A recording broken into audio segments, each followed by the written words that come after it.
My channel आप श्रीवास्तव और आज मैं शेयर करने वाली हूँ आपके दिए हुए कमेंट का। आज मैं आंसर देने वाली हूँ। कई मॉम्स का कमेंट आता है कि मैम क्या बच्चों को डेज नेम और मंथ्स नेम भी आते हैं क्लास एलकेजी के बच्चों को?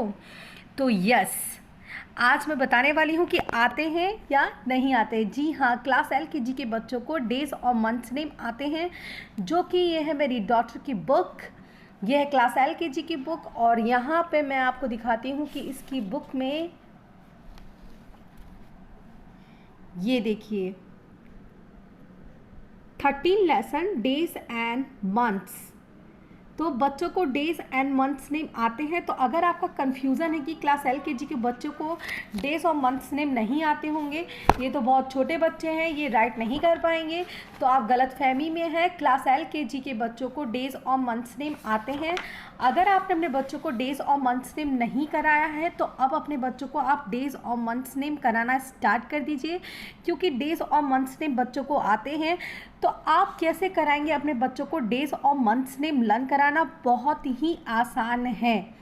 जैसा कि मैं आपको बताती हूँ कि आप डेली जिस तरह से होमवर्क देते हैं बच्चों को इंग्लिश की कॉपी में, जैसे मैं हमेशा यहाँ पर डेली होमवर्क अपलोड करती हूँ डेली, तो मैं क्या करती हूँ, जब अपने बच्चे को होमवर्क देती हूँ और जब मैं होमवर्क नोट करके उसका वीडियो अपलोड कर देती हूँ, देन आफ्टर मैं यहाँ पर एक नंबर डालती हूँ डेज़ का।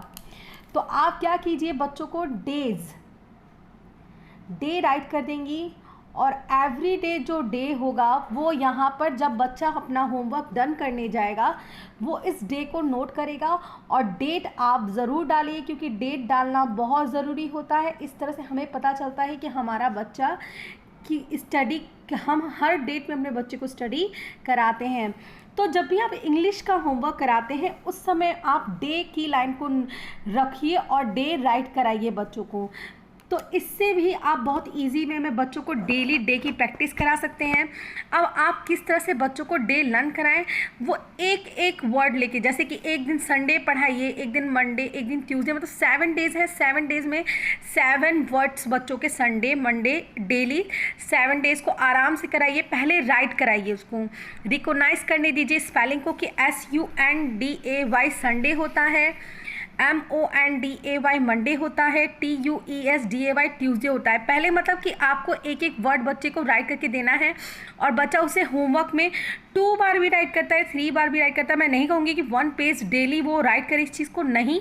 मंडे को आपने दिया 4 लाइन छोड़ दिए, बच्चे 4 लाइन उस मंडे को राइट करेंगे एक दिन में, फिर ट्यूसडे को देंगे, फिर एक दिन में। उस चीज़ के प्रोनाउंसिएशन ज़रूर कराएं बच्चों को। वेडनेसडे हो गया, थर्सडे हो गया, फ्राइडे हो गया, सैटरडे हो गया, संडे हो गया। यही चीज़ आप मंथ्स के साथ भी करेंगे। तो डेली इस चीज़ को पहले राइट करके बच्चे को राइट करना इसको सिखाइए कि MONDAY बच्चा पूरा राइट कर सके कि इसे मंडे बोलते हैं, ट्यूसडे बोलते हैं। तो एवरी डे 1 स्पेलिंग राइट करके बच्चे को प्रैक्टिस कराइए। देन आफ्टर जब भी आप अपने बच्चे को स्कूल का होमवर्क, जैसा कि मैं डेली स्कूल का होमवर्क अपलोड करती हूँ, तो आप यहाँ पर डे नोट करके, अभी तो आगे बच्चे को संडे की स्पेलिंग, सपोज दैट मंडे की स्पेलिंग नहीं लर्न हुई, तो आप क्या करेंगे, मंडे की स्पेलिंग खुद बताएंगे बच्चे को। MONDAY। बेटा मंडे है टुडे, तो आप यहाँ पर मंडे नोट करो। तो इस तरह से बहुत ही आसानी से अपने बच्चों को आप डेज नेम लर्न करा सकते हैं और इसी तरह से मंथ्स नेम की प्रैक्टिस करा सकते हैं। डेली आप अपने चाहें तो डोर पे भी इसको रख सकते हैं और डोर पर एक बॉक्स बना दीजिए। डेली एक चिट चिपका दिया कीजिए, बेटा आज ये कौन सा मंथ चल रहा है, तो जनवरी चल रहा है तो इस जनवरी में राइट कर दो। अभी ये कौन सा मंथ चल रहा है, तो जब फरवरी है तो फरवरी राइट कर दो। ऐसे करके बच्चों को प्रैक्टिकली बताएं तो ज़्यादा अच्छा है। और इन सब चीज़ों को आप रिटिन पहले कराइए, पहले राइटिंग कराइए, इसको सिखाइए, रिकोगनाइज कराइए कि स्पेलिंग बच्चे अच्छी तरह से लर्न रिकोगनाइज हो जाएगा तो बहुत ईजी वे में लर्न भी हो जाएगा। और मैंने वे तो आपको बताया कि किस तरह से आपको अपने बच्चों को डेली इस चीज़ की बच्चों को याद रहेगा, तो आपको ये कराते रहना है। तो वीडियो अच्छा लगे तो please like, share and subscribe to my channel.